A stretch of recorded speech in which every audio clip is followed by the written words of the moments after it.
在人類航空史上，有一架非常有趣的飛機。它出生於美國，但靈感卻來源於蘇聯人的論文。它的長相完全不屬於地球，身上沒有哪怕一條圓滑的曲線，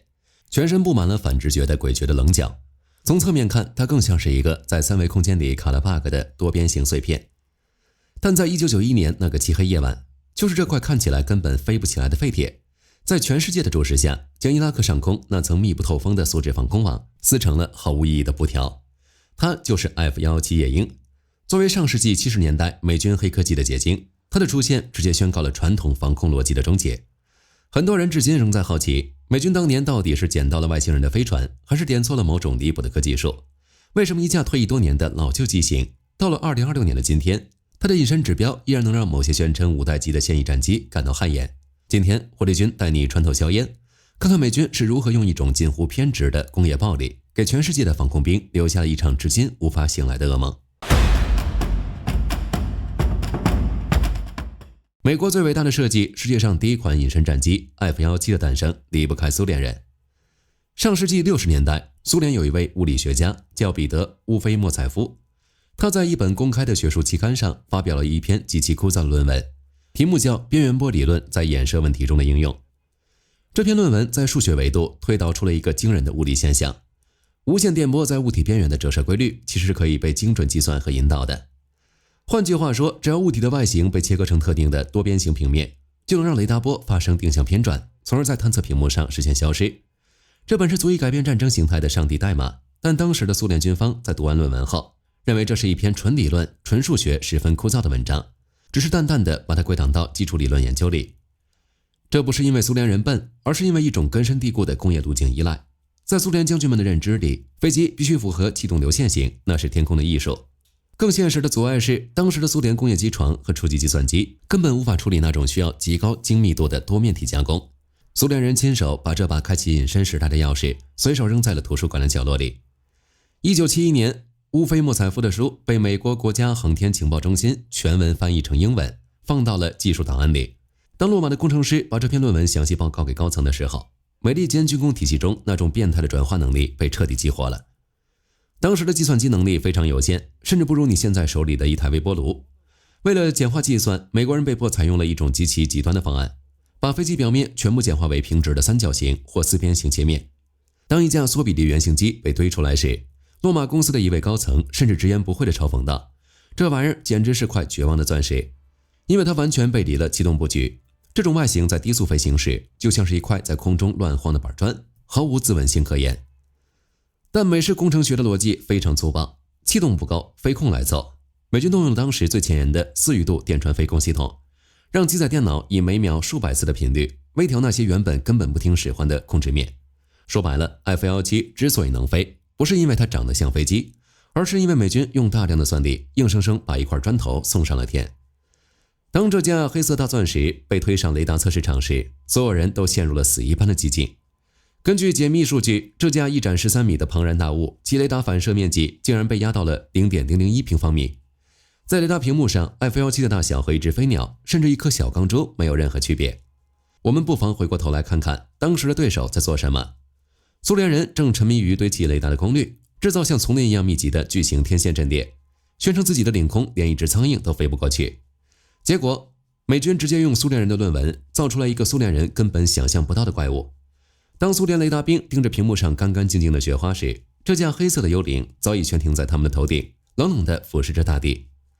冷戰結束後，烏菲莫采夫受邀去美國大學任教，成為了隱身理論之父。而據他後來回憶說道，蘇聯軍方從未聯繫我，我認為我的理論還無價值，這是多麼諷刺的一件事。自己國家的科學家在自己國家到處碰壁，但在別國確實受人尊重。美蘇之間的差距不是體現在技術上，而是對知識和科學的尊重程度上。而等蘇聯意識到烏菲莫采夫價值的時候，已經是處於崩潰的邊緣了。1991年 F-117 在海灣戰爭中的大放異彩，那個讓全球屏息的夜晚，夜鷹的首秀究竟是如何讓全世界震驚的呢？ F-117 在海灣戰爭中的表現如何，我們得先客觀評價一下他面对的是什麼樣的对手。1991年的伊拉克不僅擁有世界第4大常備軍，薩達姆更是動用天文数字般的石油美元，在首都巴格達構築了一套被稱為 KARI 的自動化綜合防空系統。這套系統由法國研發，蘇聯加持，是當時地球上最密集的防空網。當時的巴格達周邊部署了超過500部蘇制預警雷達，數千枚 SA-2、SA-3 和 SA-6 地对空導彈，以及近萬門高射炮。在蘇聯顧問的藍圖裡，這叫飽和式覆蓋。他們的邏輯簡單粗暴，我不管你用什麼戰術，只要把雷達波像探照燈一樣鋪滿整個夜空，只要有金屬物體飛進來，部署的導彈和高炮就能瞬間激活，瞬間把一切物體撕成碎片。不得不說，當年的伊拉克的装備可謂是重型雲集，世界第2大國蘇聯，歐洲老牌霸主法國。但很遺憾，蘇聯裝備也好，法國装備也好，他們面對的是整個人類歷史上最強盛的國家——美国。1991年1月17日凌晨，代號為沙漠風暴的行動正式爆發。當巴格達上空的防空警報淅沥拉響時，整個城市的夜空被數以萬計的夜光彈徹底點燃。畫面雖然壯觀，但如果咱們切換到上帝視角，會發現一個令人窒息的事實：成千上萬名伊拉克防空兵正对着空氣進行瘋狂的盲目開火。在那些造價昂貴的蘇制雷達屏幕上，除了一片死寂的雪花，什麼都沒有。此時，在巴格達1萬米的高空，幾十架純黑色的 F-17夜鷹正保持着无線電靜默，像闲庭信步般穿梭在火網之間。F-17那種反直覺的多邊形外形，配合機身表面昂貴的鐵陽體錫箔塗層，將照射上來的雷達波要麼吸收殆盡，要麼通過精準的數學計算，折射到了完全不相關的深空。在伊拉克的防空系統裡，這架翼展13米的重型轟炸機反射信號幾乎是沒有。伊拉克的火力再猛，導彈再多，但如果連看見都做不到，那麼所有的防禦都只是在浪費昂貴的彈藥。當 F-17幽靈般的抵達目標上空時，真正的處刑開始了。飛行員冷靜地鎖定了激光制導畫面，一枚重達2000磅的 GBU-27制導炸彈脫離彈艙，在激光束的指引下，不僅精準地命中了目標，甚至能順着伊拉克地下指揮所的通風管直接鑽進去。伴隨着一聲沉悶的巨響，那些深埋地下幾十米、號稱能抵禦核打擊的加固掩體，連同裡面還在等待雷達信號的指揮官，瞬間化為灰燼。在整個海灣戰爭期間， F-17是聯軍陣營中唯一被允許飛入巴格達市中心執行任務的戰機。這有一組十分震撼的數據： F-17僅佔聯軍戰機總數的 2.5%， 卻以一己之力承擔了整場戰爭中 40% 高價值戰略目標打擊任務。從通信大樓、防空樞紐到薩達姆的總統府，他們幾乎打斷了伊拉克軍隊的所有神經中樞。而最讓全世界軍界，尤其是蘇聯將領們感到脊背發涼的是，在幾千架次的高強度突防任務中，在伊拉克驚現了無數導彈的火海， F-17的戰損記錄是0，沒有任何一架夜鷹被擊落，甚至連一塊漆皮都沒被蘇聯導彈蹭破。這場戰爭不僅炸毀了薩達姆的野心，更是一記沉重的耳光，直接抽在了蘇聯引以為傲的防空理論臉上。那套價值千億、被紅色陣營奉為圭臬的雷達網，在隱身科技面前，被徹底證明是一堆毫無意義的廢銅爛鐵。然而，神話終究會有裂痕。既然 F-17如此不可戰勝，為什麼在8年後的南聯盟，它卻從神壇上跌落了？那個被俄吹們至今奉為蘇制雷達高光時刻的擊落事件，背後到底藏着多少不為人知的戰術巧合和人為失誤？1999年3月27日，在科索沃戰爭的硝烟中，一架呼號為織女星31的 F-17夜鷹在南聯盟上空被一枚老舊的蘇制 SA-3導彈擊落，殘骸散落在農田裡的照片瞬間傳遍全球，這成了人類防空史上最具標誌性的畫面之一。這一幕讓憋屈了10幾年的蘇制武器擁躉們如獲至寶。在各種地攤文學和非專業論壇裡，一個關於落後雷達破解隱身神話的敘事被瘋狂傳播。有人說南聯盟指揮官修改了雷達波長，有人說他們掌握了某種神秘的量子探測技術。今天我們進行一次戰術復盤，看看這個神話是否名副其實。首先結論是，這根本不是蘇制雷達的技術勝利，而是一場由美軍的傲慢與低級戰術失誤共同釀成的意外。當時的美軍確實過於自信了。1999年3月24日開戰，僅在首日，美軍就摧毀了南聯盟的米格29，奪取了絕對制空權，打擊了多個防空陣地、雷達站、指揮所、機場、橋梁、軍火庫等關鍵基礎設施的摧毀，直接削弱了其戰爭潛力。所以美軍鬆懈了，把南聯盟不當人了。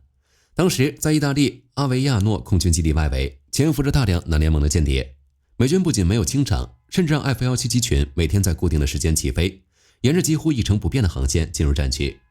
南聯盟的防空指揮官丹尼·佐爾坦後來回憶說道：“美國人太懶太自大了，連續1周同一時間同一條路過來。F-17在雷達隱身上確實無敵，但也這種時間和作戰路徑上就是名牌。這等於告訴了敵人 F-17 幾點到什麼位置，從哪兒來，飛多高。更致命的失誤發生在保障環節。擊落發生的那晚，原本負責電子壓制、專門癱瘓敵方雷達的 EA-6B 徘徊者電子戰機，因為天氣原因取消了起飛。這意味着這架 F-17是在毫無電磁掩護的情況下，赤裸裸地飛進南聯盟早已布好的口袋陣。再來看看那位被神化的南聯盟指揮官丹尼·佐爾頓，他真的有什麼魔改雷達的黑科技嗎？並沒有，他使用的是一台極其老舊的蘇制 P18 早期預警雷達。這種雷達採用長波波段，在物理特性上確實對隱身目標有一定的探測潛力，但它的誤差極差，就像在黑夜中看到一個模糊的影子，根本無法引導導彈進行精確鎖定。那麼這枚 ICA-3 導彈到底是怎麼打中野鷹的？不是火力軍偏袒美軍，確實是南聯盟的運氣太好了。雖然隱身戰機有一個無法回避的死穴，隱身狀態的瞬時失效。隱身戰機所有的反射面設計都是基於封閉狀態的。當 F-17抵達目標上空，打開內置彈倉準備投彈的那幾秒鐘裡，它那完美的隱身多邊形結構就會被瞬間打破。原本僅有 0.01 平方米的雷達反射截面積，會由於彈艙門的開啟和內部彈藥的暴露瞬間飆升。但即使是這樣，南聯盟落後的防空系統依舊是無法直接鎖定的。而丹尼·佐爾頓是個極其冷靜的獵人，他在間諜的通報下，早已把導彈發射架埋伏在了美軍必經航線的正下方。他命令雷達全程關機，保持絕對靜默，躲避美軍的反輻射導彈。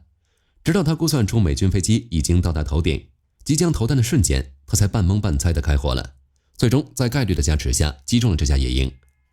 如果這套老舊系統真的掌握了破解隱身的密碼，為什麼在長達78天的轟炸中，在美軍數萬架次的穿透打擊下，南聯盟再也沒能打下第二架隱身機？為什麼南聯盟的防空網最終還是在美軍的轟炸下徹底癱瘓？